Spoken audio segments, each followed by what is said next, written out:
Since the Great Recession, the North Carolina General Assembly has kept spending growth at or below the rate of population plus inflation. That's really important.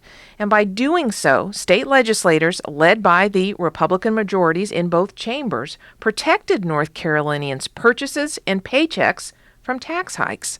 A new research paper authored by my next guest, the John Locke Foundation's senior fellow Joe Coletti, looks at North Carolina's pathway on fiscal issues, compares us with two other states' approach, and charts a course for us for 2021 and beyond. Joe, welcome back to the show. Nice to talk with you. Glad to be here. Thanks. COVID-19 has devastated the fiscal situation in a number of states in the country, but not really so with North Carolina. And there's a reason, and you detail that in your new paper, Big Government, Big Price Tag. Tell us about North Carolina. Well, North Carolina has been fortunate for the last 10 years, since 2011, as the state came out of recession. The Republican General Assembly has kept spending to that level of inflation and population growth, which means that on adjusting for inflation, you and I aren't paying any more than we were 10 years ago for state government, which means that because we're not paying more, but our incomes are going up, we have more available to take care of our own needs. And at the state level, by not spending that much, and as the economy has grown, the state now has had more money, which has allowed the government to provide tax cuts and to set aside money in savings that helped us get through two major hurricanes, and still have $1 billion left, over $1 billion left, coming into the pandemic. In addition to that, because they added a feature of the budget which it prevents government shutdowns, the governor's veto and the stalemate between the governor and the General Assembly over the past year has resulted in additional savings that allowed the state to be able to get through the recession, to get through the pandemic so far, without any furloughs, without any tax increases, without significant pain that we've seen in previous recessions after the state had expended money beyond that inflation and population rate. So the state's no state's in really good shape, but North Carolina is in much better shape than just about any place else in the country.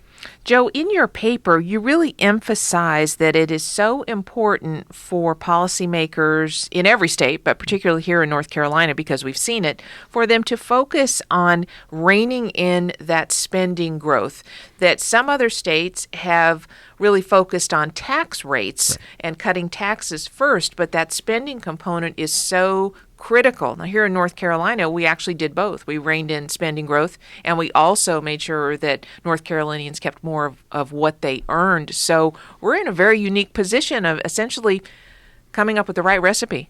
Yeah, we've seen in Kansas and earlier this decade, and we saw over the past 50 years of tax revolt, starting in California with Proposition 13, which limited the property tax increases in that state.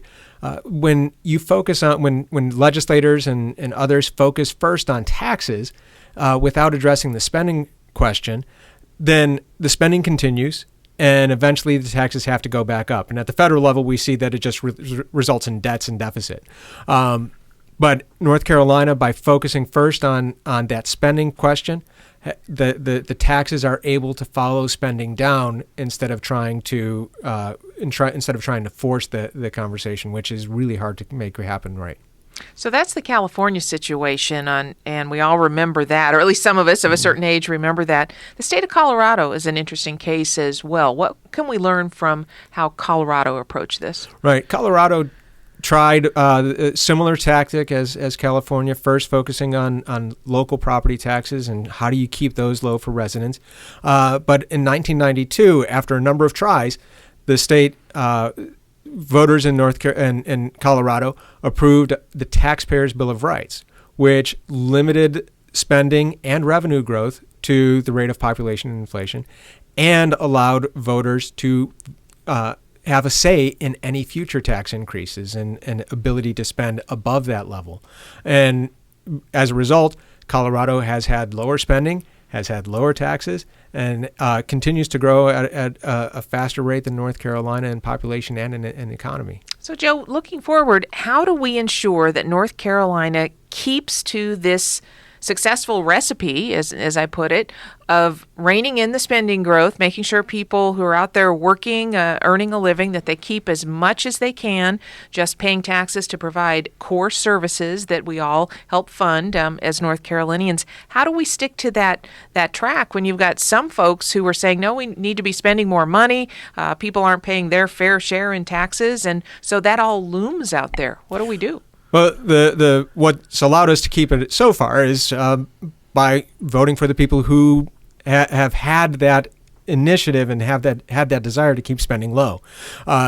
We've taken a look at the Taxpayers' Bill of Rights, and the paper focuses on, can you put this into the Constitution? And that's where the from academic research and from the experience in Colorado suggests that a constitutional amendment for a tax expenditure limit similar to the Taxpayers' Bill of Rights is the best way to be able to continue reining in spending and to make sure that it's not a question of who's in charge, but of the processes in place. North Carolina has a number of things that have kept spending within reason over the course of years, have kept debt in check. Colorado, we've seen that regardless of what people want with spending, they've had, because of the Taxpayers' Bill of Rights, they've had that institution in place, and people have not gone too crazy when in power over there.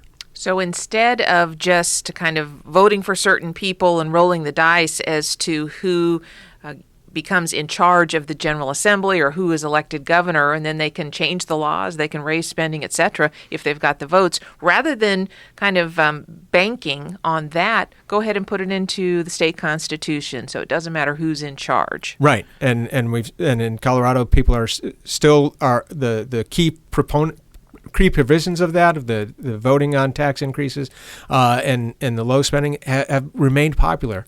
And so if you have it in the Constitution, they can't just not say, notwithstanding what we said before, it's written there, it's in the Constitution, and the legislature can't go against that. Joe, what is so important here, I think, about your paper, it is the third in the series of really a focus of the JLF research team on big government and big price tag. It's really important because it's more than a theoretical discussion. We actually have current state legislators, they happen to be Democrats, who are proposing ideas that would increase spending.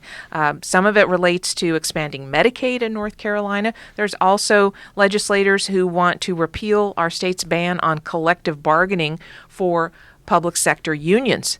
That's big costs right there. Huge costs, and both of those papers have documented just how much that is and how much it's been understated when people have advocated for those things.